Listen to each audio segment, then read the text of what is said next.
This program is presented by University of California Television. Like what you learn? Visit our website or follow us on Facebook and Twitter to keep up with the latest UCTV programs.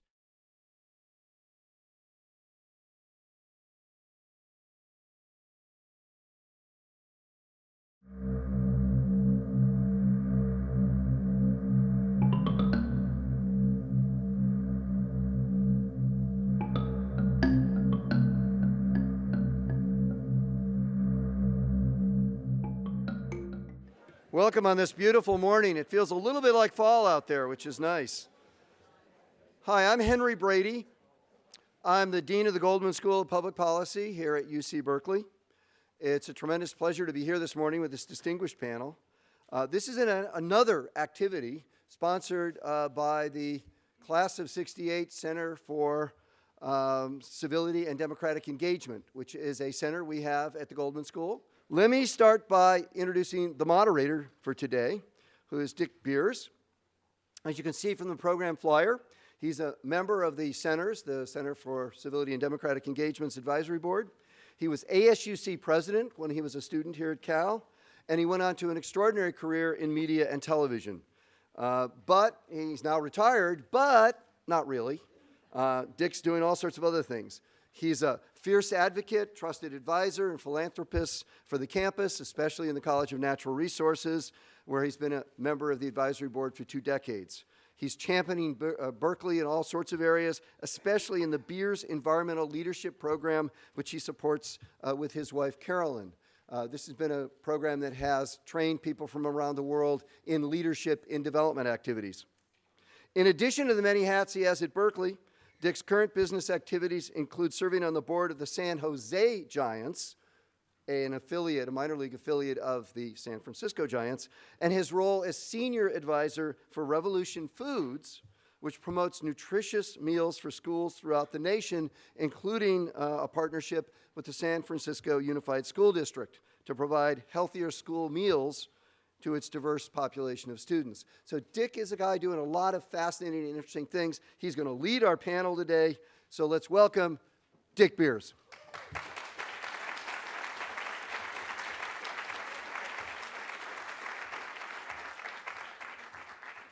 Thank you very much, Dean. And we certainly do have the A-team involved with our panel today. We have a world-class scientist in Dan Kamen. We have a committed citizen activist who has been successful in many fields in Tom Steyer. And we were scheduled to have a former lieutenant governor, Cal graduate, and now congressman, John Garamendi. But as you can imagine, John has had to cancel at the last moment and stay in Washington. I think in a sense we can take John's absence today as perhaps his contribution to the panel, in that we probably shouldn't be looking to Congress to solve problems like climate change.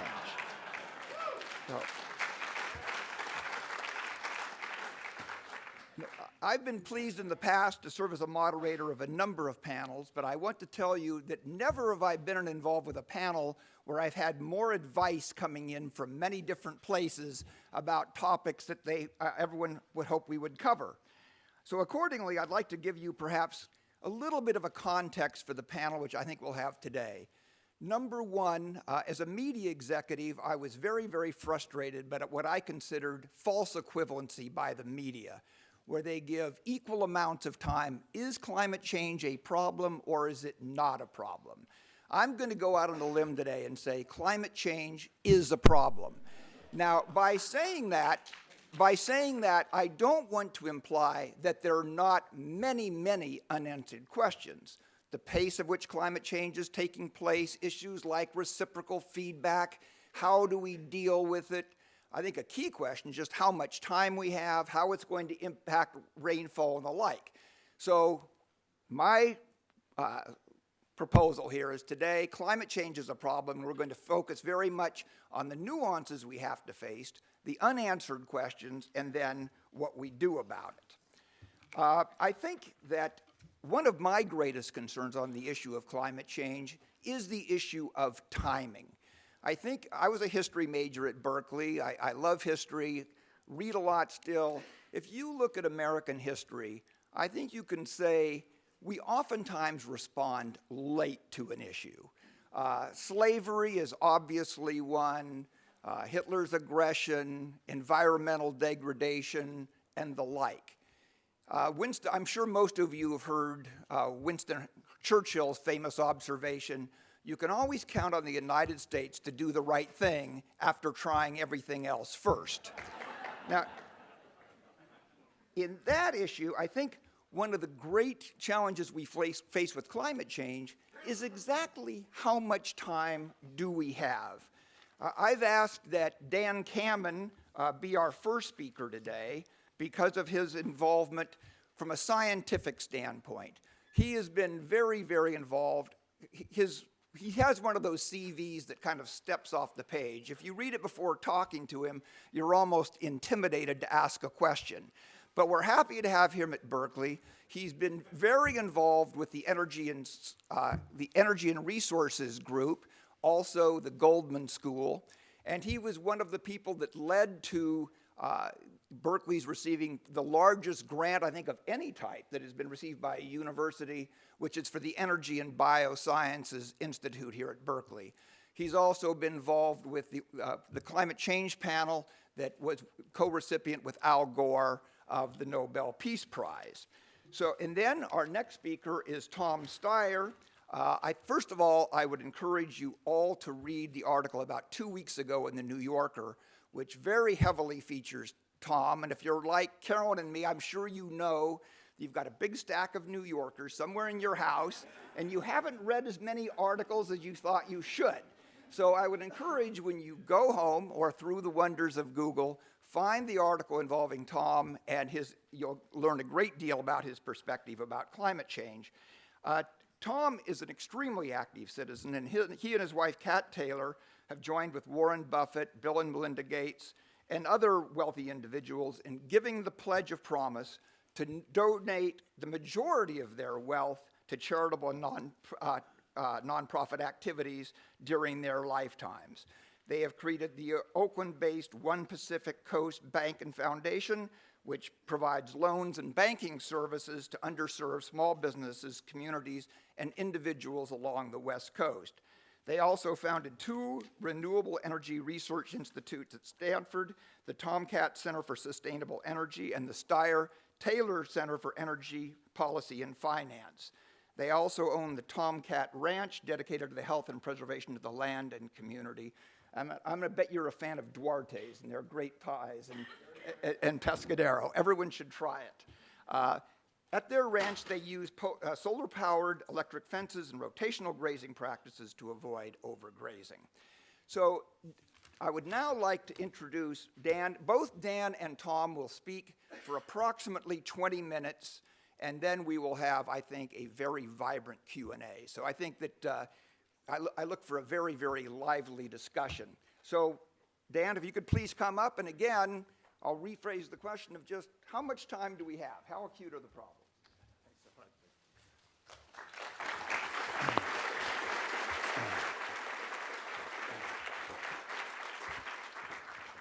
So I think it's a real testament to Berkeley and to Stanford that people are here today instead of getting the barbecue pregame. So thank you all for being here, and Dick, thank you for doing it, and Henry, thanks for organizing and getting us going on this event.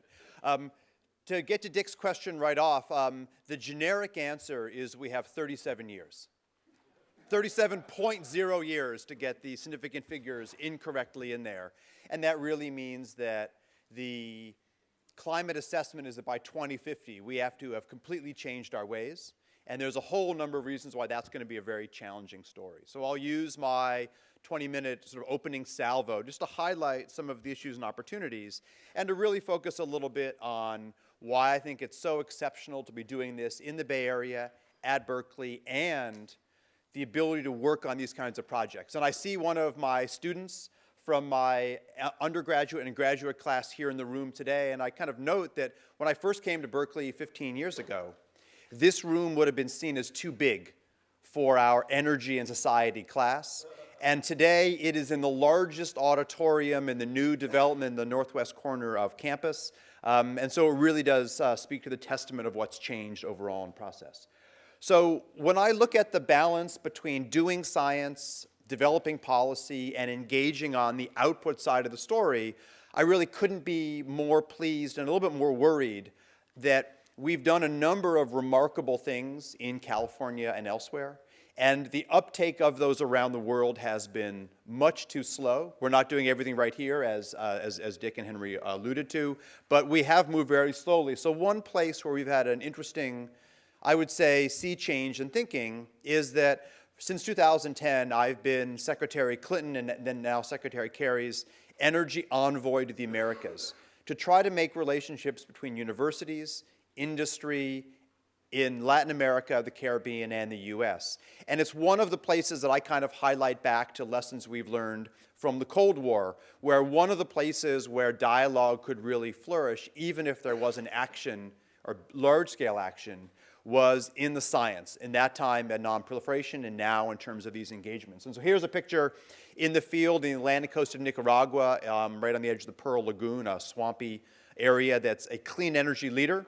And then in Managua, giving a talk around some of the initiatives that we have in place. And it highlights to me the need to act on the courage of one's, I don't want to say convictions, because the science is much stronger than just convictions, but to act on what we see going on. And so when I look at the types of engagements, we've been able to work through a number of policies in California that have really spread. A few of them have been blocked by notable secretaries of Treasury, such as PACE financing, property assessed clean energy, but in developing federal support for clean energy standards, working on California's greenhouse gas law, developing a clean energy standard for fuels called the Low Carbon Fuel Standard. All of these things have come out of this dialogue between entrepreneurs, California, largely business people, policymakers in the state and around. It's been a pretty interesting set of projects, and as someone who definitely has no business sense, my wife keeps telling me,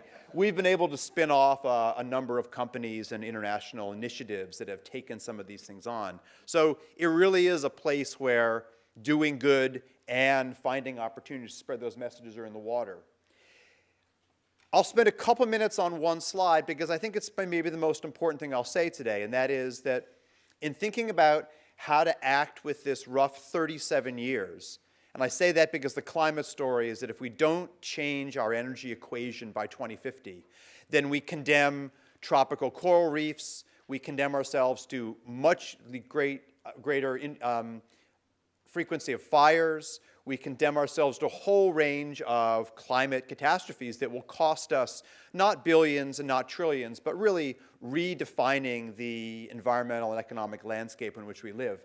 So the world that I grew up in as a physicist is to think about what is the science of climate change. And these are the iconic or generic graphs showing climate change going back with data to the 1850s. The top one is a version of the hockey stick, as it's called, looking at the change in surface temperature. The middle one is sea level rise. And then the last record, which isn't anywhere near as detailed yet, is the amount of northern hemisphere snow. And of course, California's water. Our agriculture is tied up in managing that well. And so while the data set isn't as long there, it's critical to understanding the story. My upbringing as a physicist was, this is where the action is, think through these lessons, write papers on them, and then just sort of make the messages clear. But that's nowhere near good enough. And I'm going to highlight this because, as Dick mentioned, the IPCC, the Intergovernmental Panel on Climate Change, for which I'm very proud to be a member despite its several missteps along the way, did share the Nobel Prize with Al Gore in 2007. Since there was a couple thousand of us and one Al Gore, I guess we're micro-Gores by one metric. But I noticed on campus that we didn't even get a shared bike rack, let alone a parking space for winning the Nobel Prize. But maybe we'll address that later on. But this science story has to be translated into action. And the IPCC process is to take the science generated by several hundred and now several thousand leaders and then get that through review by the UN member nations, not a simple task.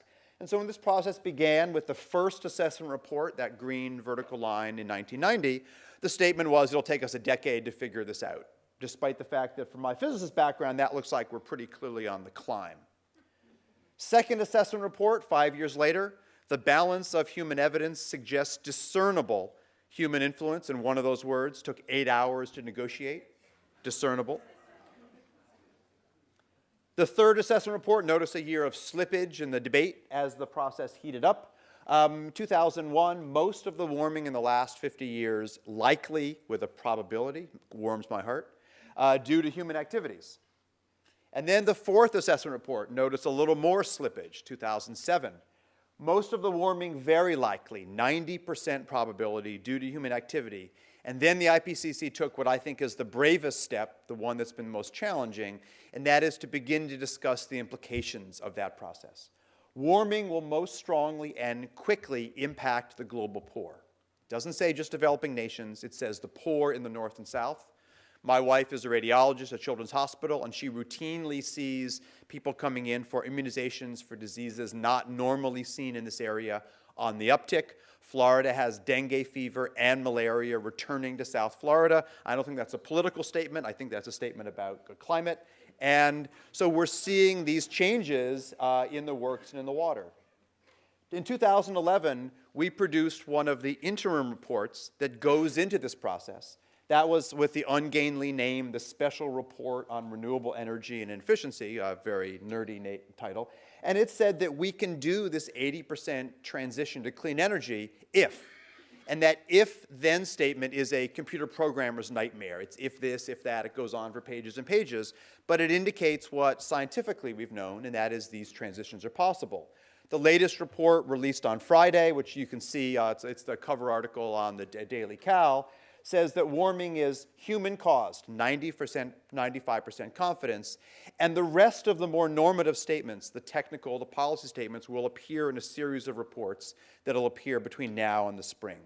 And I highlight the story for several reasons. One is that it shows where we are in the science, but it shows one thing that the science community, myself included, has done an absolutely abysmal job doing, and that is translating that into actionable policy statements that have had real international legs.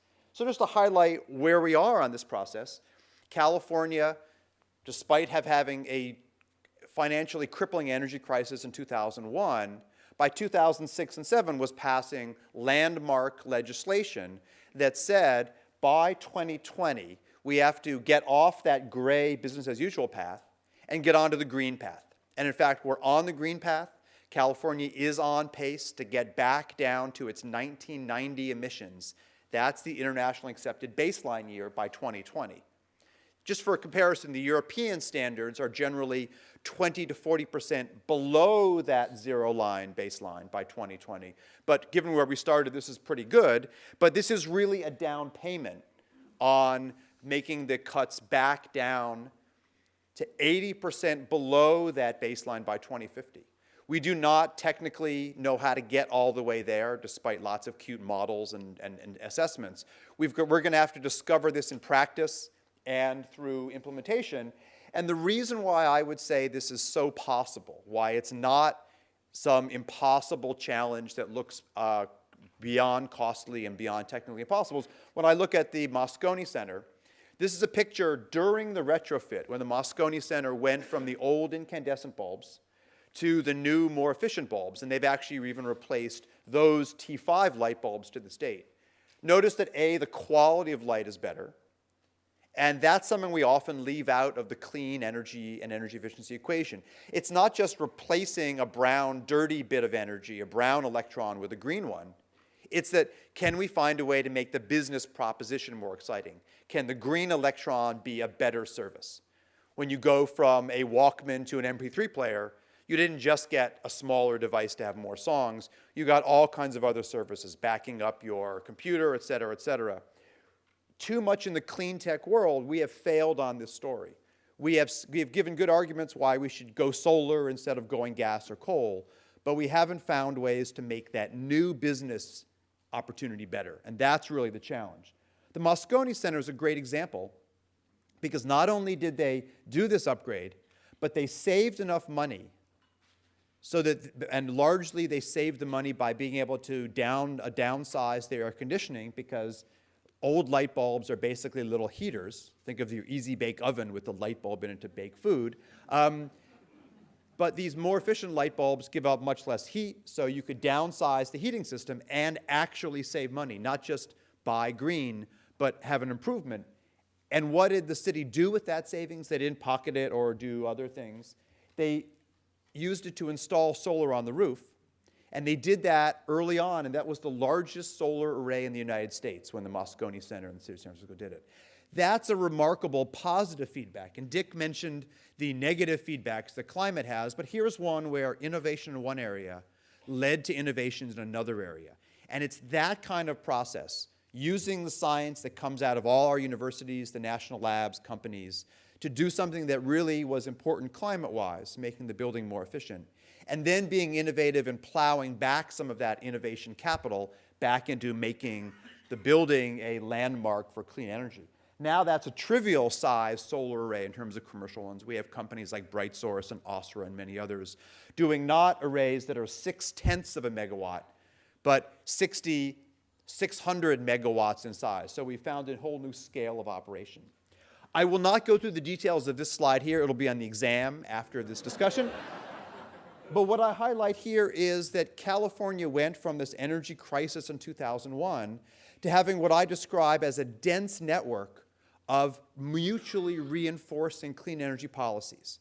We have a standard for clean electricity called our Renewable Portfolio Standard.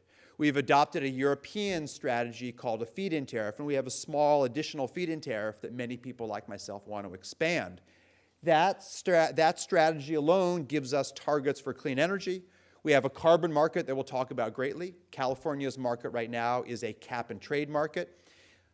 Cap-and-trade and tax will be talked about later on. There are benefits and drawbacks to both, and we'll talk about, and I'll kind of reveal where my preferences are in this as we go. But California also has a mandate for solar rooftops. It's got a mandate for electric vehicles. It has aspects of the regulation within the different sectors, transportation, forestry, industry, home building, that all work together. And so by 2020, all of California's new homes have to create as much energy as they produce. They have to be net zero energy, even though the term isn't exactly right. That we know how to do today. But in 2030, all of California's office buildings need to be net zero energy. And we don't know how to do that. And so this is a real push where science led us somewhere, and our policymakers, in particular Governor Schwarzenegger and the PUC, pushed us to a target beyond where we were thinking. And it's a real interesting back and forth of innovation, public statements, and needing to make good on them. And it's something that's really important in the process of finding ways to make this process happen. Picture of solar neighborhoods that 15 years ago were literally only a dream. Now we're seeing opportunities to build out whole areas with electric vehicles in the garages, with solar on rooftops, with ways to biologically produce hydrogen for local fuel cells, all kinds of things tied together. This is that process where California's special sauce, special approach, has really made a big impact. I won't talk about the details of the analysis of how we get there. Our lab is very engaged in building models that the Western states and China and elsewhere use to examine their energy mix. But more or less what we find is that when you think about scaling up the amount of renewables, scaling up the amount of natural gas, and finding ways so that even if we scale up the amount of gas now to replace coal, that we're doing so in a way that it's going to be as painless as possible to ramp that wedge of added gas down. Because we can't just ramp up gas. We have to get almost all of that out of the system by 2052. That means we have to have a much greatly accelerated window to depreciate those gas assets. They would need to pay off for investors, but we cannot pivot from coal to gas and be stuck there. That's what the climate story, that's what Dick's numbers say. We're seeing tremendous innovation, for example, in the price of solar. This is a graph showing that right now solar is just above the average price of electricity in a lot of the United States. It's come down several fold from what it was only a couple decades ago. And in fact, President Obama's Sunshot program to have solar $1 a watt by 2020 is something we think we can make good on technically and scientifically, and that would make solar a unsubsidized direct competitor with fossil fuels in only 7 years. And we're going to need innovations like that to go forward. Berkeley and other places have been center points of the debate over things like the Keystone Pipeline to bring quite dirty fossil fuels from Alberta into large-scale use in the United States and for export from the United States. And we're going to need to look at what are the pieces of this equation. Importantly, in President Obama's summer speech on climate, he said something which warms the cockles of my academic heart, and he said, we're going to assess this project in terms of its greenhouse gas impacts, and that will be the determinant whether we do it or not. And as a scientist, I know that the answer is, if that truly is our metric, we don't do it. If that's not what we do in the end, that'll change the equation. The stuff that will flow through that pipe, tar sands or oil sands, depending if you're pre or post the Canadian good PR campaign around changing the name from tar to oil sands, is one of the examples. Does it determine the whole climate equation? No. But it's one of those lines in the sand that we're going to have to think about. The other part of the story is we have to engage internationally. No matter what happens in Europe and California and elsewhere, California is 2% of global greenhouse gas emissions. If we don't build partnerships, we're not going to change the equation. This is a ramp up of projected energy use around the world, noting India on there, but I'll add China itself. If we don't engage with China in a positive way, we don't win. Today, China has a carbon tax. US does not. Now, China's number is too low. California's number is arguably a little bit too low, but we're ramping up. But those kinds of engagements are critical. And those of us who have been to China recently know that the absolutely abhorrent air quality conditions due to power plants and vehicles is a place where technology and policy can really drive a very interesting difference. When we look at China's goals for clean energy, they are exceptional. This is the ramp up of hydro, controversial, wind, not as controversial, but a little bit, nuclear, highly controversial, solar, not so controversial, and as benchmarks, total energy demand today in Western North America is the blue line. Total energy demand in California is the yellow line.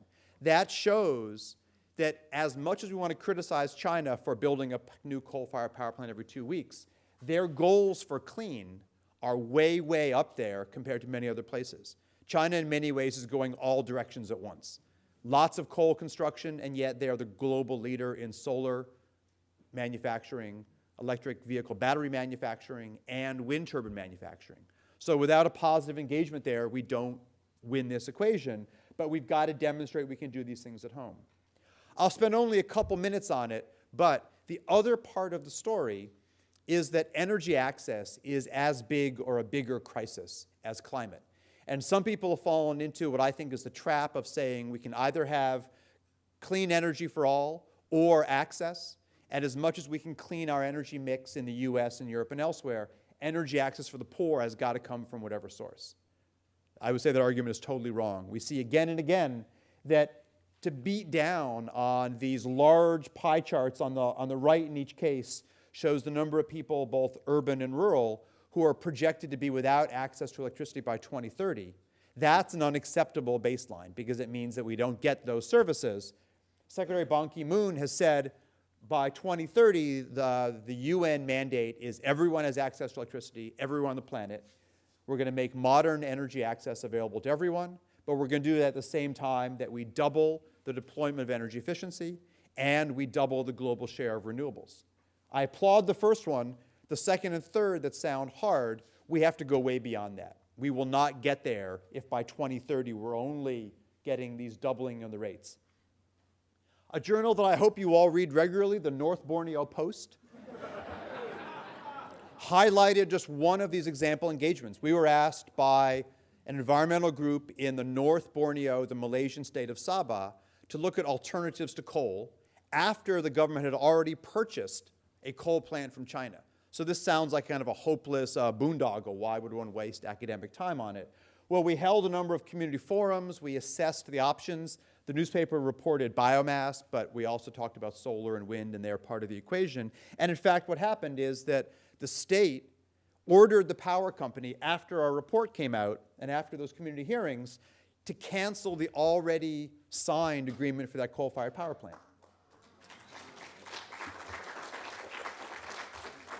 that's a great opportunity because it highlighted these other opportunities, and it was biomass, solar, gas, and other things. We did this several years ago. A new minister came in last week and said, well, I think we should revisit that coal plant story. So what I say for this is sort of full employment for faculty, because you fight it once, now we can recycle that fight and have it again, but I hope we're going to win this second time around.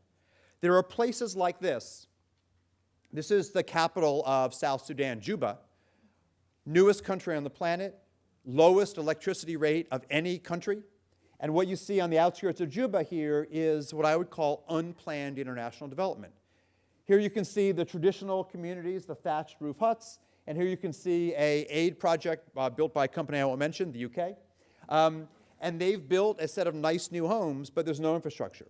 There's no wiring, there's no water, there's no anything. They built nice, high-quality homes, but because of budget issues and getting things done, they didn't tie the story together. One of the places where Berkeley and Stanford and MIT and Carnegie Mellon and a few other key leaders in thinking through how to do the science and do the action have been instrumental is looking at solutions that don't just drop anthills in the savannah, if you don't mind a quote from Chinua Achebe, and that is not just nice homes, but without anything else. This is a picture of a place where we've been engaged with a number of people supported by philanthropists in San Francisco to build out microhydro as a way to build sustainable hydro to bring energy services to the community. And you'll notice down on the bottom left is a picture of the store in that town. That's the solar panel. That's the energy system for the town. There's a boy selling charcoal on the airstrip. And there I am with my guard/guide looking at this site. And I'm going to end there because the real story I've hoped to highlight is that we are not done with the story in California by any science, technical, policy, or political means. As we dig down further into those wedges of decarbonization, we're going to see technical hurdles. We're going to see the need to push hard. We've already seen strong pushback from certain industry sectors. When Prop 23 came up to undo Proposition 32, Assembly Bill 32, we've seen the need to fight back and to explain what are the green jobs benefits, what are the technological benefits, what are the global leadership benefits, are the kinds of things that we'll talk about today. But that our engagement and our example, whether it's in China, India, or around the world, is critical, because if we don't make these stories spread, we don't win, even if we feel like we win at home. So thank you all for being here, and I look forward to the next part of the talk.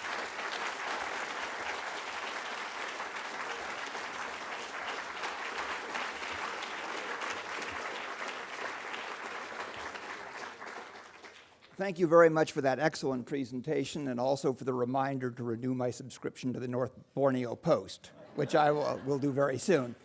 I'd now like to bring up Tom Steyer, who I'm meeting for the first time, but I've read a great deal about him, and I've been very impressed because I think he has that businessman's laser focus on key priorities. Where are the biggest opportunities to make a difference? And I think, as many of you are aware, he has been very outspoken on the issue of the Keystone Pipeline, which I know is of concern to many people in the room.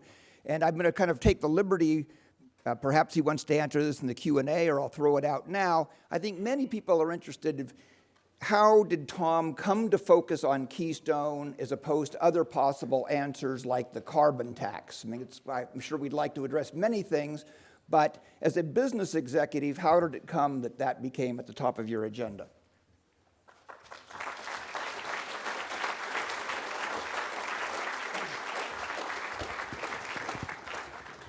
So good morning. Thank you very much for having me here.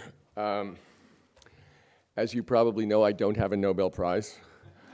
I also don't have a PhD, a Cal degree, and I also don't have any slides. So I think we can establish right up front that I am an idiot, and you probably shouldn't listen to what I have to say from here on out. But since I'm here, I will give you the benefit of the last few years of what I've done about energy. Just so you know, I founded and ran an investment firm. I founded it about 30 years and ran it to the end of last year. And it was in San Francisco, but we had offices around the world. I'm healthy. I was very happy, and I was dramatically overpaid. And the question I would ask you this morning is, we're facing a difficult task. I have no official job whatsoever, and the cash flow is going in the exact wrong way. So you have to ask yourself, what went wrong? How could I possibly have made this decision? Well, I actually resigned my job at the end of last year because I felt as if there was a need to do something in the coalition that's fighting on energy and climate, and there wasn't anybody who really wanted the job. I view it as kind of like being a garbage man, that everybody knows someone needs to do the job, but not a lot of people are lining up to get the job. And I happen to think that Berkeley is a perfect place to be talking about this morning. First of all, I am shocked and thrilled that we have standing room only on a football Saturday at 10 o'clock in the morning. That's actually not a joke. I really am, because what I'm going to talk about is why that is actually essential, that people feel this in their bones. As you know, the motto of Berkeley, which is perfect for today's topic, is "Let there be light." Berkeley has 3 U.S. energy labs that are absolutely fantastic. And I am a huge believer in setting out what we're doing. I'm a huge believer in knowing what your mission is. I don't understand how to accomplish something until you've sat down and decided what it is you're trying to accomplish. And I think a lot of times people assume that they agree amongst themselves what it is they're trying to do. But my experience is when you set out to do something, it's worth having a hard discussion up front to define what your task is. So let me give you the task that we came up with after sitting there and arguing with each other for 3 or 4 months at the beginning of this year after I left my job. Our mission is to act politically to prevent climate disaster and preserve American prosperity. Now,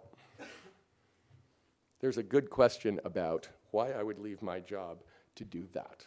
And I'm going to get to what that really means to act politically to prevent climate disaster and preserve American prosperity. But let me say this right up front. The reason I am doing this, the reason that I think the people in this room should take this as seriously as I do, is, I have 4 kids, and I'm sure everyone in this room feels they have responsibilities to younger people in the world than themselves. And I think this is our generational challenge. I think that it's traditional, it's typical for American society to face a huge challenge in a generation. I think that's how generations get measured. If you go back through times, that's what's happened. That's what people are proud of when they realize what the issue is and they actually step up to it. Churchill does have a famous quote about doing everything else first, but traditionally Americans have been willing to accept difficult truths and act on them, and that is exactly where I think we are today. Let me just take you through how I came here. My wife and I had funded research at several universities on energy and climate. And the reason we did it is we can read. We could read. We went through all the science. Dick and Dan were talking about the science in the IPCC report. But if you can read, and it was pretty obvious a fair bit ago that this was actually something that was going on. And for some reason, our system was unable to respond to it. And if you think about the responses, I'm going to talk about what I think the key response is. But if you think about what our societal response is going to be on this, it's going to be based on policy, technology, and finance. And we thought, okay, we'll push on technology. We'll try and enable scientists to do the kind of work that Dan was talking about, to come up with new ideas how to generate and use energy, more effectively, more cleanly. In 2010, these 2 companies, Dan referred to it, tried to push a proposition onto us to undo California's energy laws. And just so you know, California has the most progressive energy laws in the world. We really do. The people who passed that suite of laws are heroes in my mind. They did it at a very tough time. It was not at all a gimme, and they were passed, and then a couple of out-of-state companies came in and said, let's undo it. And at that point, the history politically of propositions on the ballot was, if you fight big energy companies, you spend tens of millions of your own money, and you lose and are embarrassed. So once again, it was a garbage man's job, which turns out it's perfect for me. But what was true is I'm a Democrat, but we did something different in 2010, and I don't know how, I know this is UC Berkeley. So I know that stands for the University of California. I am that smart. But I don't know how many of you guys live in California. For Californians, Prop 23, we did something different. You know, we did not do the traditional environmental fight. I co-chaired it with George Shultz, who is a famous Republican, of course, having been in Republican administrations back to Eisenhower. But let me talk about why it was different politically, too. We did different messages. We didn't do environmental messages. We asked ourselves, not what do we want to tell people, but what can people hear that they care about? And that is a critical difference in terms of political messaging. So in fact, we didn't talk about climate. We didn't talk about global warming. We talked about clean energy jobs, health, and the fact that some companies were trying to take advantage of California citizens. And those are three messages people could respond to. And we used different messengers. The American Lung Association was our messenger on health. There's a woman who unfortunately has died named Jane Warner who is fantastic on it. But we weren't using traditional environmental speakers. We were using somebody, when the head of the American Lung Association said she's concerned about your ability to breathe, everybody knows that's true, because that's who the American Lung Association is. So we used a different message, different messengers, and the last thing that was really different, we had a completely different coalition. Because the fact of the matter is, for those of you like me who obsessively read polls, and I don't know how many people are that boring in this room, but there is at least one person, namely me, who is that boring. Environmentalists in the state of California are not who you think they are.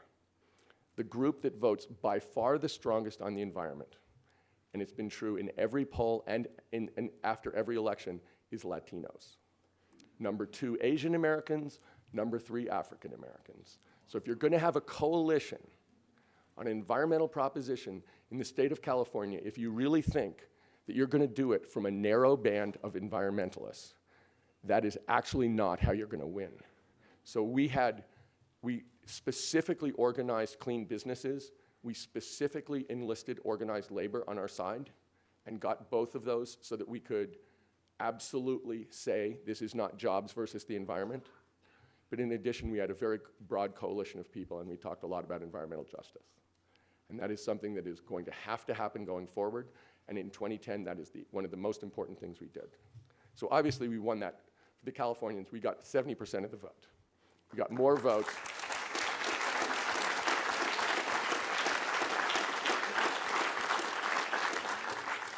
We got more votes than anyone running for office or any proposition in the United States that year. Now, California happens to be the biggest state, so getting the highest number for a prop here pretty much gets you the country, but nonetheless. And let me say, we ran another prop, George and I co-chaired another prop in 2012, which was also environmental, which had to do with renovating schools for energy and then using the saved money to, spend on actual teaching, teachers, school materials, which we got 60%. And let me talk to you for a second about what I learned there, because it's actually relevant for what we're going to do going forward, and it's relevant for what we need to do, everybody in this room. It's a way to think about what your options and responsibilities are. So basically, we ran a different kind of campaign again in 2012, because the political landscape, and I'm going to talk tactics here for a second. It's interesting to me. I'm interested in polls. I'm interested in tactics, so if I'm boring you, I'll apologize. But the world has changed politically, and you could look at the Obama-Romney campaign to see what works politically, and it is not what worked 10 years ago. What works politically is field. Human beings talking to human beings. It's get out the vote, field, online to field, and coalition. What doesn't work in politics in 2012 and 2013, TV ads. The traditional way that people spend money in politics is they buy TV ads in major media markets. And they saturate it, and that's how they make huge changes in people's opinions. Well, our proposition in 2012 was Prop 39. It was a very crowded ballot. By definition, 39. there were a lot of props for the California, people who still live in California. There were some very high level, high profile props. So we were dealing with a crowded ballot in a presidential election year. So we could do a poll every single day and see what TV advertising did to change awareness or change votes. Virtually nothing. 58% of Californians click through your ads automatically on their TV. So you're starting with 42% of the people. And I imagine of those 42, I don't want to say what percent are getting a beer during your ad. But the traditional idea that if you put something on TV, you can really move the numbers is absolutely not true. And if you look at what happened in the presidential election, and you look at Ohio, which was the key state all along in that presidential election, Obama had 250 field operations there. Romney had 40. I don't think the Republicans understood what this election was about. In 2012, we knocked on 5 million doors in the state of California on Prop 39. That was something where that was an organizational task based on coalition of people who voluntarily spent the last few weekends going door to door where you only knocked on the doors where you knew who was living there and that they were likely to be in your camp, to knock on them and tell them exactly what to do on the props. So the world has changed politically. Now, as I said, I'm not exactly sure what my new job is, but I do know a few things. It's not about science. The science, let's take Dick's word is good, is settled. There are questions, but we're not debating the science today. The other thing we're not debating is the policy. Because the fact of the matter is, this is not the first time in American history that we've had to deal with pollution. We have done this before. We had the acid rain crisis. We had the hole in the ozone crisis. The fact of the matter is, the policies, we're going to talk about them, and I don't want to try and, say that they're not important because they're absolutely important. I don't want to conflate policy and politics. The Tea Party, so let's talk policy just quickly. I'm going to get to Dick's question about why the hell am I spending time on the Keystone Pipeline when we all know that the fact of the matter is we need some kind of tax on carbon. I will get there. But let me say this. The job of government in this case is to set the framework for the rest of it, for the business community to make it work. Now let me give you an example of how this happened in a different industry, but the same way. In 1983, and so this is sponsored by the class of '68, so hopefully you are all around in 1983, we had a communications monopoly called Ma Bell. We also had rotary phones. There had not been much innovation in the last 80 years before 1983. Not that they didn't have great labs, they had great labs. They just didn't innovate. We're all using rotary phones. They broke up AT&T. They did the Communications Act of 1996. All of a sudden, in 2013, the talk is of the Twitter IPO. We went from the rotary phone to the Twitter IPO in 30 years. There are probably 10,000 innovations that took us on that path. The fact is, they changed the framework, they gave the right incentives to business, and mayhem ensued in the most positive way. And that is exactly what has to happen here. We have to set up the framework correctly, the policy right, and let American business figure out the cheapest and most effective way that will knock all our socks off. And we'll look back and go like, of course there's a Twitter IPO. That's so obvious, Tom. That isn't even the newest thing. Get with the program. I know that. And that is what will happen in energy. So why are we having this problem? It's politics. That's why our mission is to act politically. What we have is political failure here. And let me say this. This is, what is it? The 5th of October. Washington, D.C. is basically, out of business. When we're talking about political dysfunction, we're seeing it right before our eyes in Washington.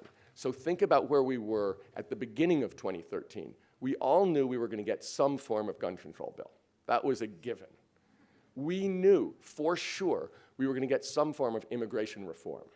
That was what the election was about. Of course we're getting immigration reform. And then the question is, are we going to get a grand bargain to deal with entitlements going forward in return for the short term? That was something that was a high probability. None of them. All of them are off the table. And the question is, how do we think about that and how do we behave in it? So let me once again speak to the Californians in the room. We have lived this. We have had, I always tease people outside California because when I go there, I don't want them to think that I'm bragging about our state. I love our state, and I don't want to go and be one of those people who shows up in Missouri and tells them how great California is. So I always say, look, California likes to lead. We had a dysfunctional legislature before anybody else. We had an inability to pass a budget before anyone else. Democracy failed, representational democracy failed in Sacramento before it failed everywhere else. And we had the same demographic trends here.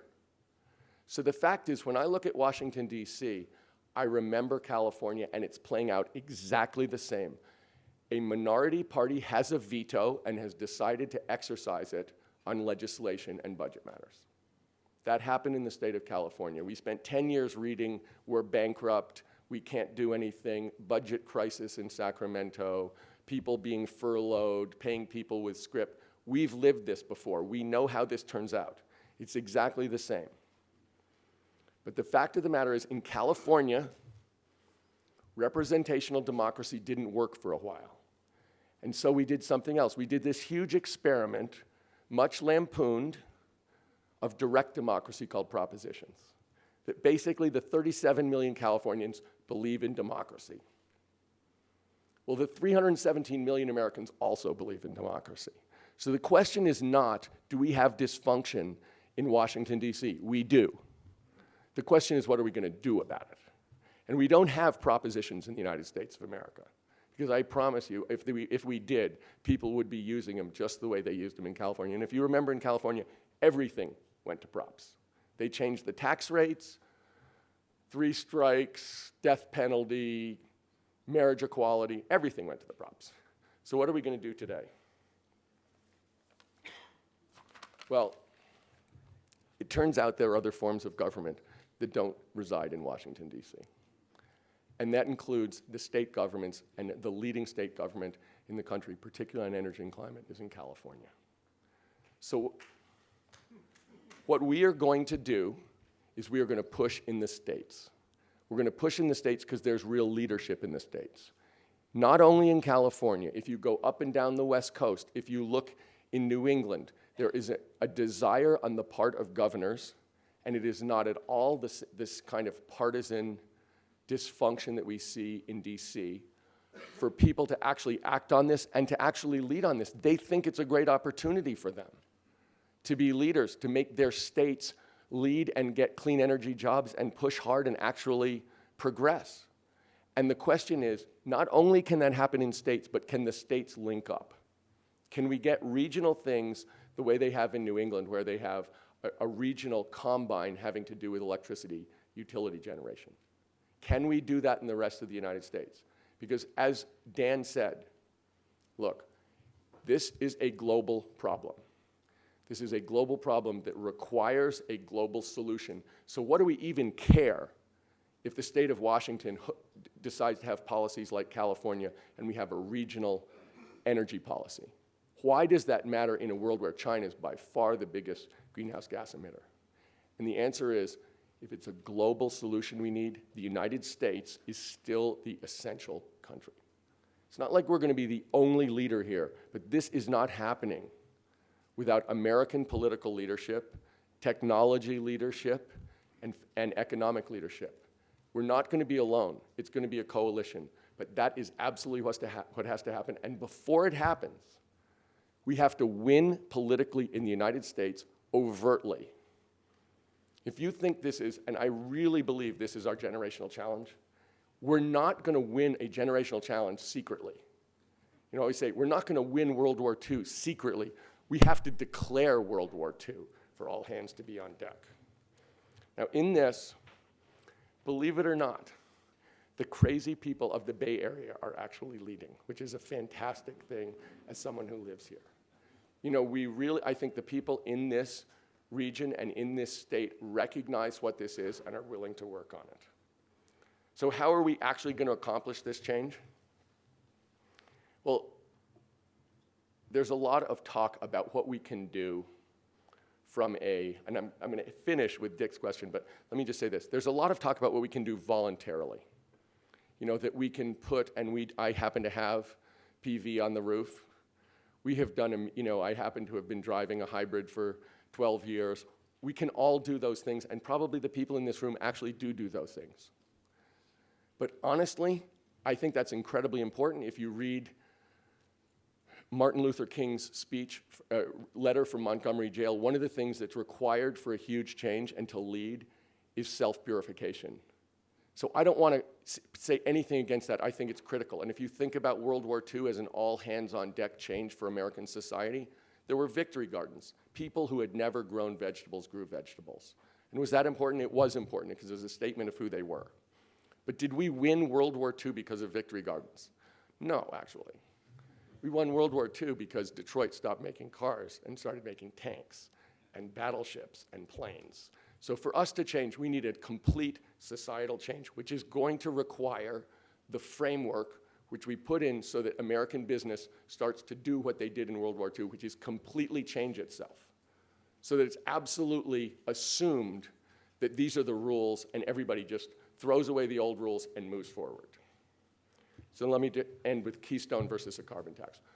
Given all of that what we really need to do is fight politically and end up with a society-wide change in policy, which is going to be difficult to affect politically, which is why we're working politically. Why the hell would I be talking about the Keystone Pipeline? Well, there are two good reasons. One is, you don't always get to choose the fight you're in. You know, sometimes you're just in a fight. The Keystone Pipeline really is a terrible idea. It opens up these tar sands. It lets the development move up. You know, it'll be 3 times faster. It really is terrible oil. It's a gigantic deposit that they're trying to open. It is not good for the United States of America in any way, and from a climate and energy standpoint, it's absolutely rotten. But the biggest thing about Keystone is we have to make a change. We have to make a decision to do something different. We're not doing this secretly. It's not like we're going to do a few good things, and okay, we'll do a few bad things. We have to make a deliberate decision to do the right thing. And if we do that, that will be, we'll end up with a carbon tax, or we'll end up with some control of carbon. That's a given. But the question is, at what point do we decide we've had our Pearl Harbor moment?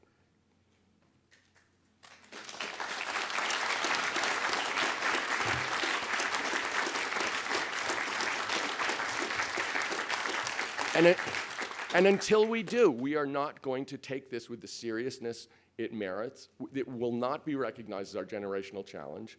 And the fact is, when you think about politics, if 100% of the people in the United States of America want to save the polar bears, but nobody will change their vote, it's not their issue. Of course I'm for the polar bears. Who's not for the polar bears?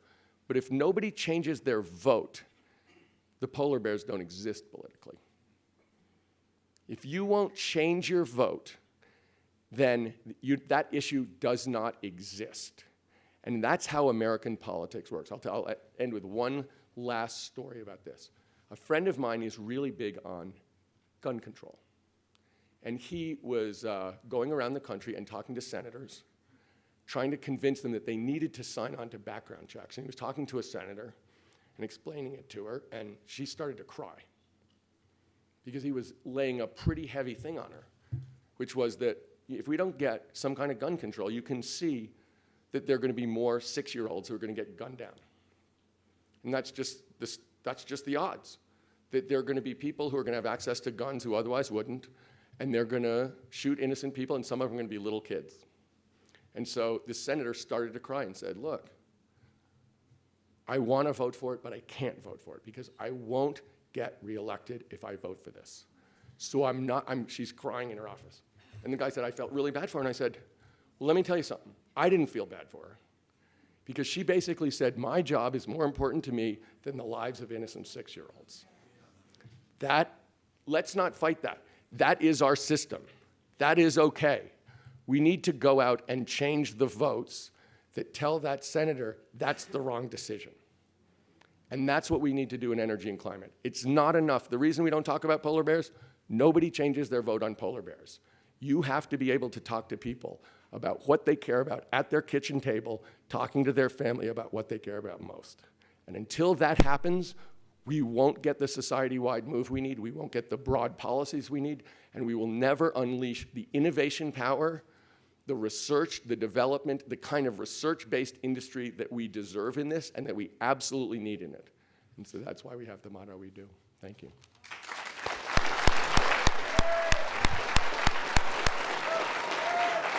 That was a great talk. Thank you.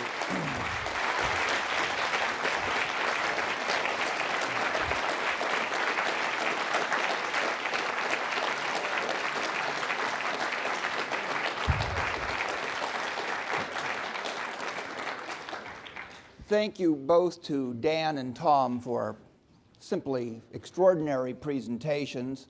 And I think I also want to point out that we were so anxious to get Tom on this panel. We said that for the first time in Berkeley history, someone could wear a red tie to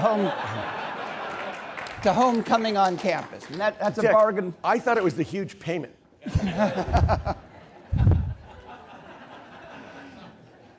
Happily, we have a full 30 minutes for questions, and I know they are going to come, so start right here. And please direct it to either Dan or Tom, or I'm sure many of the questions you might like to hear their different perspectives on the same question. This is for Dan. Yes, I know we've done a great thing passing AB 32. I work in transportation. SB 375 is supposed to be the way to implement that in transportation planning. But when you look at it, SB 375 is really a lot of wishful thinking. There's no teeth in it. There's a big out for communities. They say they have to include climate greenhouse gas in their plans, but if it's economically infeasible, they can get out of it. And we're not really getting at the root of the problem, which is this fiscal zoning problem we have caused by Prop 13, where communities are overzoning for commercial, retail, residential gets pushed out, and it's impossible to plan for that. We're going to end up with the Central Valley as the second metropolitan area in the state, and their average vehicle miles of travel is much greater than what we have here. So somehow we need to change the equation. Right now, all we have in transport, everybody wants more capacity, everybody wants to reduce congestion, but nobody's really thinking about how we re-engineer our land use to reduce travel.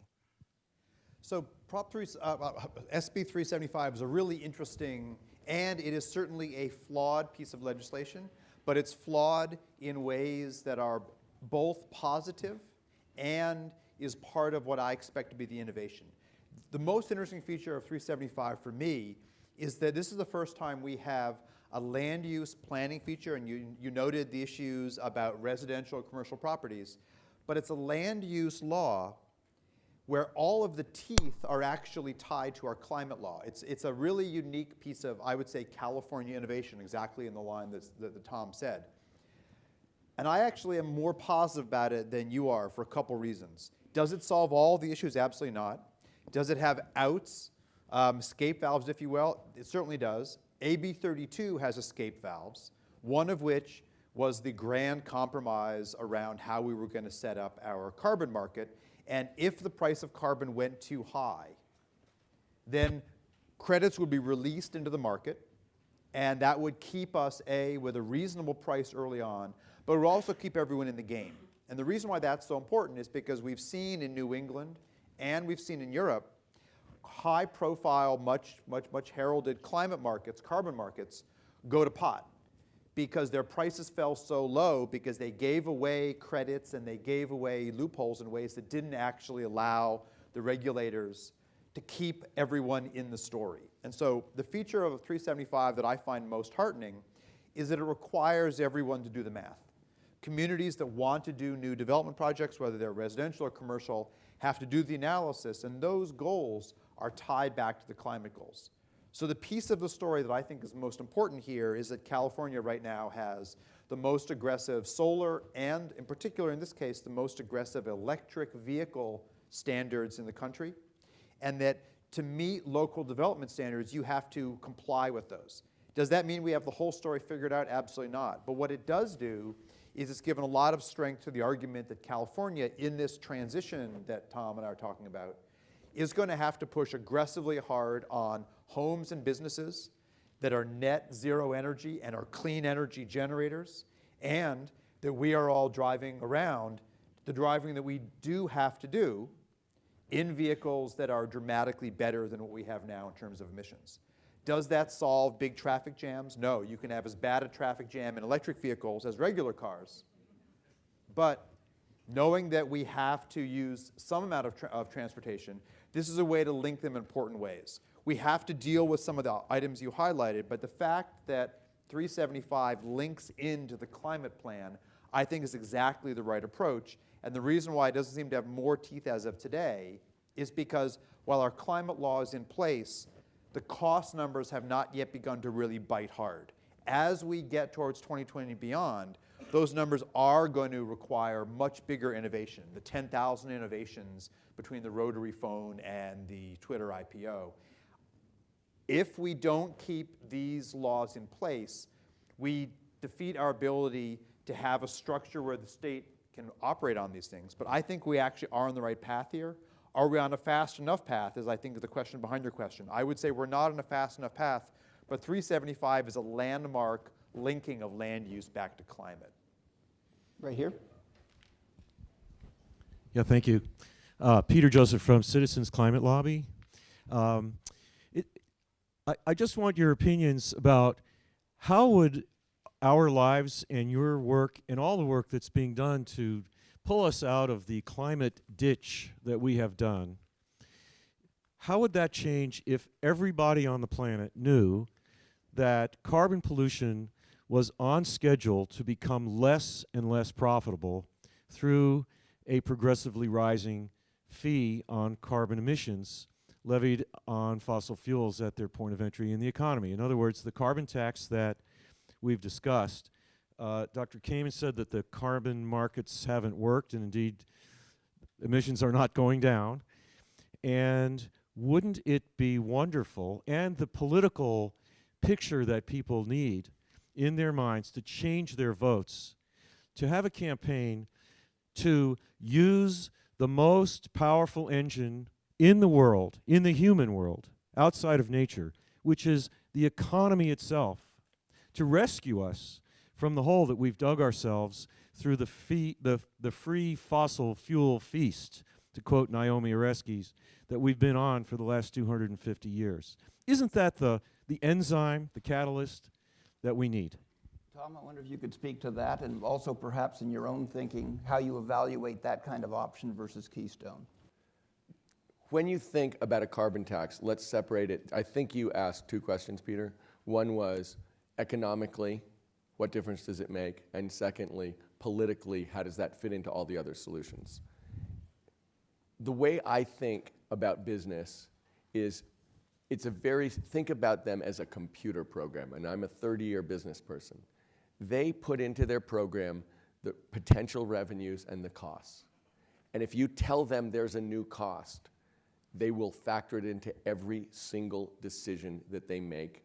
And not only will they decide and let me give you an example of why that's better than a series of decisions dealing with a series of industries. Let's say we incent wind. We're making a decision that clean wind energy is something that we should support as a society, so we subsidize it through tax breaks, which is in fact the truth. What that doesn't do, that encourages wind, but what it doesn't do is let the people who are making investment decisions compare wind equally with solar or hydro or anything else. When you do a pure carbon tax, it's put into all the programs, and then you think about wind doesn't get any subsidy. It's being treated fairly because all the costs of coal, of natural gas, of oil are included in their production. Right now, they basically are in the position where they have pollution costs, which society has to pick up. And so instead of doing, so I love a society-wide full cost accounting of costs so that you can compare between the different industries. So that is one thing that we've traditionally been able to do, and American industry will fight it right up to the second where they use it to solve the problem. The second thing about this is politically, how does this fit in with all the other things we're trying to do? This is what we need is to limit this, and we need to do a full cost accounting. Now, let me just say, full cost accounting sounds great, because what it really says is we're going to include all the costs, and we're going to make each industry pay the full cost. So, for instance, coal has 4 cents a kilowatt hour health costs in terms of the people who live within a mile. If you live within a mile of a coal plant, your kids are going to get asthma with a much higher degree of likelihood. It's bad for you from a health standpoint, and it's 4 cents a kilowatt hour. For those of you who don't spend your time thinking about energy production, the average is around 10 cents a kilowatt hour. So a free 4 cents is an amazing subsidy to you. But let me ask you another question when we're talking about full cost accounting, because in this, God is in the details. What does it cost for us to keep the Straits of Hormuz open so the oil can flow from the Middle East, and who is paying for that? We have 2 fleets, 365 days a year, sent out into the ocean to protect the straits in Asia and the straits in the Middle East. That is something the taxpayers of the United States pay for without any question, and it has 100% to do with the free flow of oil around the world. What is full cost accounting under those circumstances? But the fact is, for carbon, we can do this. It will let people compare across, and that is where we have to get. The question is, politically, how do we get there? How do we incent people to care about this? What are the things, how do you speak? Bill Clinton is smart. And he described the job of a politician as taking a complicated policy that no one understands. Look, remember, Americans didn't like 11th grade science. When Dan showed up, they left. They didn't. Most people don't want to think about science, and they certainly don't want to think about this.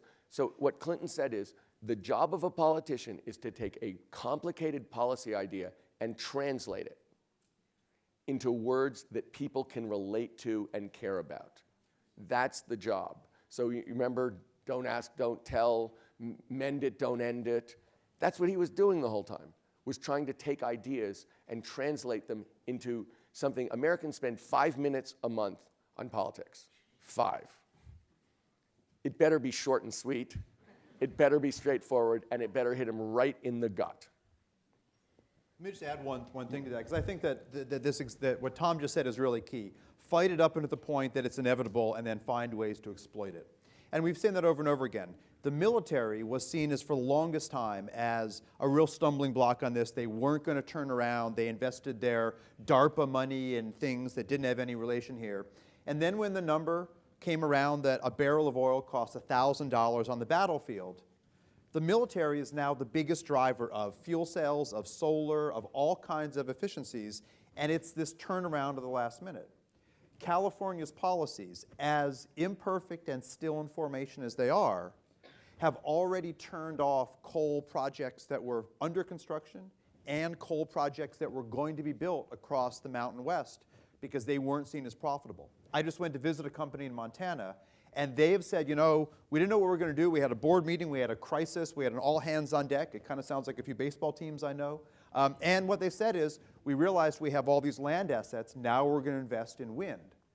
They would never have gotten there without that push. And so are our policies today perfect? No. But if you don't get these structures in place, you don't get that innovation in the private sector and then the universities in those states seeing this as the next place to go innovate. Peter, we have a question back here. Yeah, so Tom said earlier that he thinks science is not the problem, and I totally agree with him. I think, though, that there's an additional problem in what I'd like to call shadow science. And if we take what Dan said earlier about if Keystone XL is assessed strictly on GHG emissions, it's not going to get approved. but the most recent government commissioned assessment of it shows that the carbon increases are pretty much negligible. And to use the words of Tom again, any idiot, of course, can look and say, you know, gallon for gallon, this oil and gas has a higher carbon intensity of what the majority of oil and gas is being produced globally. And so my question is, I wonder what you guys think are the challenges for restoring integrity to science, and what are the challenges for getting the government to respect that integrity? For every study that there is showing that fracking is dangerous, there's a study showing that you can drink a glass of fracking fluid and you're going to be perfectly fine.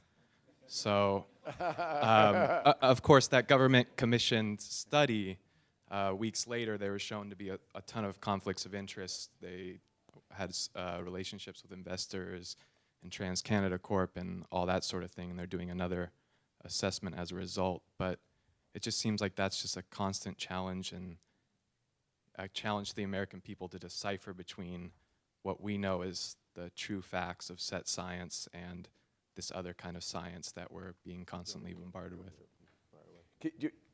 Can I just give you a quick response on that, on the Keystone question part of it? I mean, basically, the people who were designated because it's an international pipeline to determine whether it caused an increase in greenhouse gas emissions was the State Department. And they did hire a firm which had previously been hired by TransCanada, but which they neglected to mention that in their statement of history, which means that they're going to redo the work. But the basic way they looked at it was this.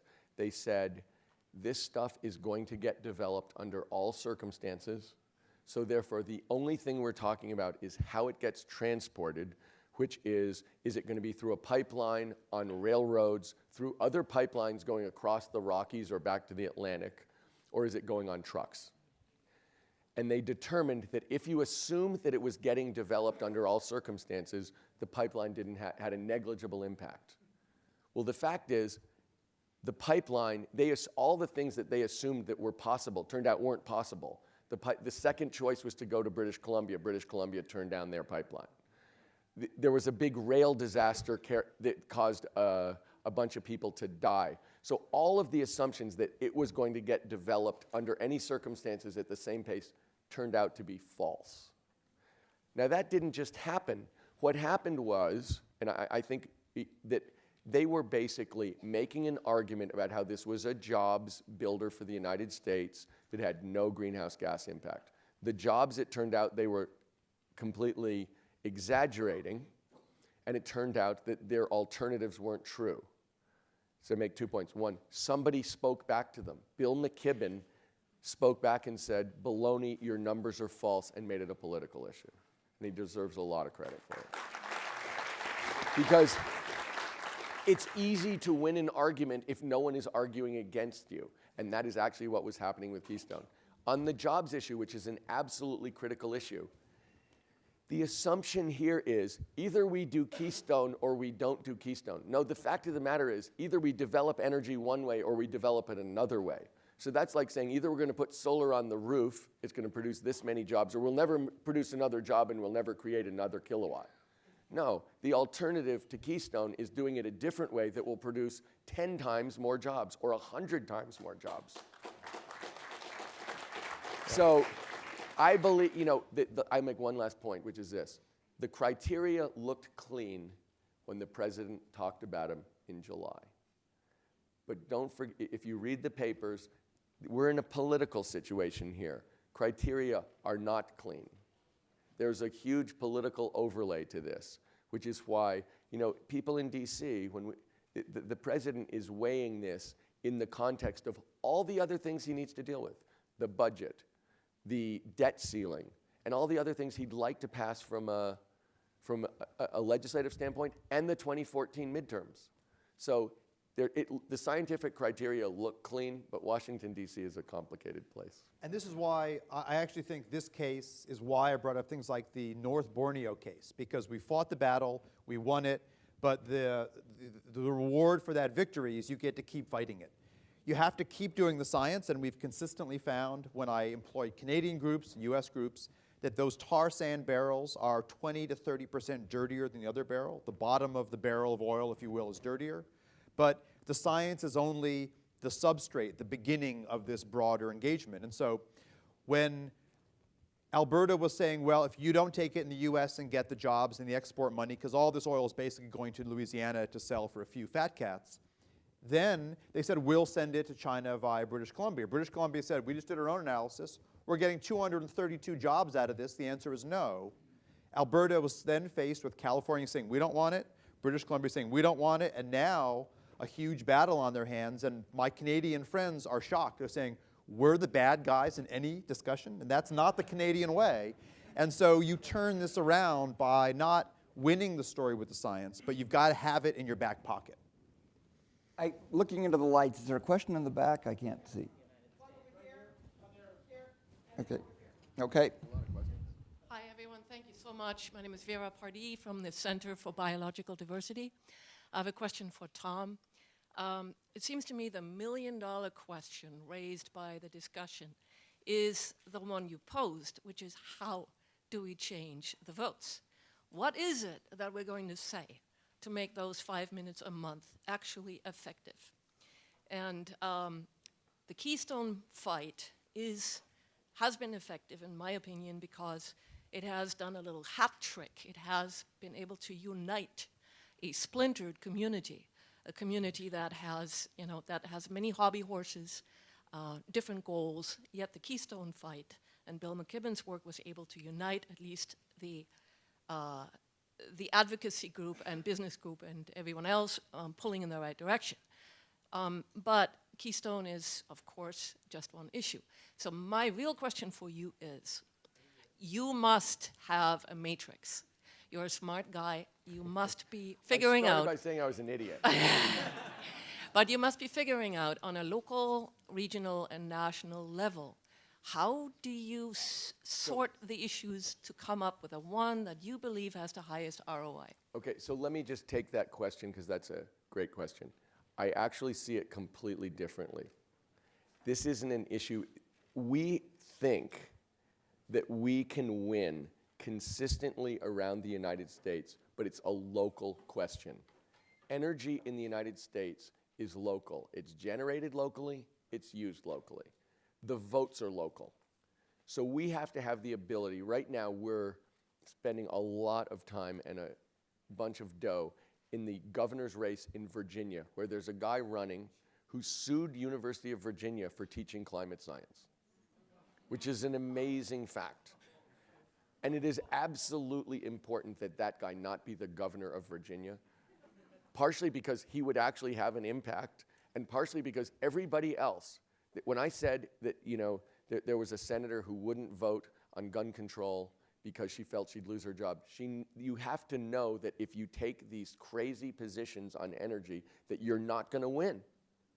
So our key is to be able to go to Virginia and look and see not just how do you defeat that guy and put in someone who's much better, not just how to defeat him, but how do you defeat him so he knows he's losing on energy and climate? Because it's not enough that he loses because he's been sleeping with barnyard animals. That doesn't make the point. We don't do that. No, we don't do that. He has to lose for the right reasons to make the point. So when you think about American politics, and we can do this. When I told you what I thought we'd learned in California between 2010 and 2012, we don't think people think California's crazy, right? We've done this in Massachusetts. We don't think California's crazy. We think the rest of the United States is like California, but you need to translate California into a local place. So in California, we don't use coal. You want it? We really don't. We don't do heavy manufacturing. If you go to Ohio, which is considered a coal state, which does heavy manufacturing, that has real capability there, and start talking like a Californian. A, they don't like Californians coming in and telling them what to do. B, they have a different issue, and you have to translate it into words they care about and win locally. Because if you want to win, it's not just the legislature in Ohio if you want to win. If you want to win Senate or Congress or anything else, you've got to be local with messengers who are credible on the topics they care about. And that's what we think we can do. And I'm sure we're all extremely disappointed that we're at the end of the time for this panel. I don't know if Dan and Tom have any time to hang around for a moment anyway. I know you've got crazy schedules. But I would like to ask both of you in closing, if you'd like to make a final comment. And I know one thing I'm going to hear from a lot of people. What can I do? So I would ask each of you, from your perspective, what would you, if you had a chance to talk one-on-one with everyone in this audience, what specific actions would you urge them to take? Do you want to refer them to a website, sign up for this? What would your advocacy be? Really? Okay. I actually came here with one of the people from my office because he is a Cal undergrad and could deliver me successfully to the room. And he has successfully delivered me to one other room, and after it was done, I said, how did you think that went? And he said, I'd give you a B-. We grade tough here. It's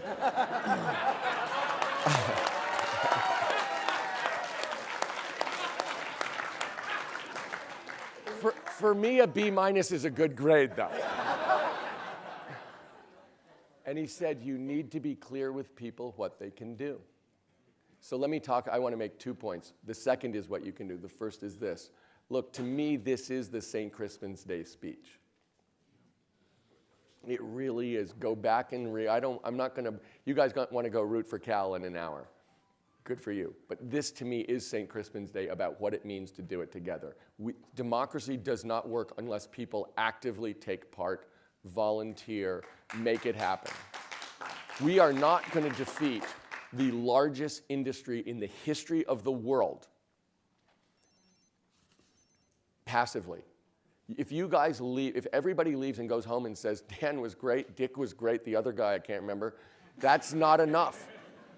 You actually have to participate. I'll give you the numbers of our websites, which is www.keystonetruth.com and www.nextgenclimate.org. But the truth of the matter is, what we need is for the American people to think this is their challenge. And if enough of us do that and volunteer and think this is the #1 issue of it's more than of our generation, if this is how we're going to look back and talk to our kids and grandkids and say that we did a good job, that is what it will take for us to win on this. And that's what the people in this room, we really need each other to do that.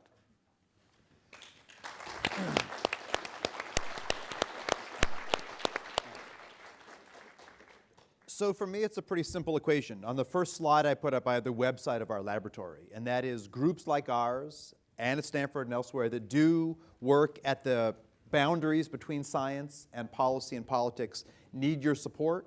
And so supporting labs, we have some people in the room who are doing that, supporting these types of groups at all these universities is critical because this area of being a public intellectual and engaging and assisting the policy world or playing that role in doing science, no matter what we say, is not well supported. It's in the gaps. And so that's one thing which is a real self-serving version of the story.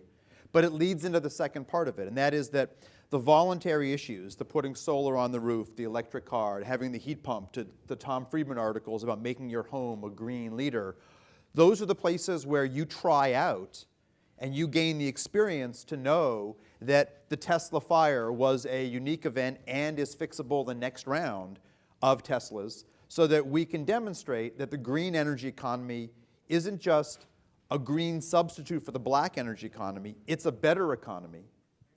That's the story that we need everyone to be able to say with conviction, not to say I read an article in Scientific American or New Yorker and I think it's true because I read it, but you have experience with it so you can go fight those fights so that the politicians who run for office and say, I'm campaigning on the green energy platform, don't just say, well, this could be better, that everyone who votes for them knows it's better, and that those are the elections where you kick out the coal or the dirty or the waste politician and put in the good one. So it's that story at home, and then it's that story in public. And that's got to be the case if we're going to make this 37 years, which is really short in the energy economy, one where we recreate the Industrial Revolution of the last 150 years in under 4 decades. Thank you, and I'd like to ask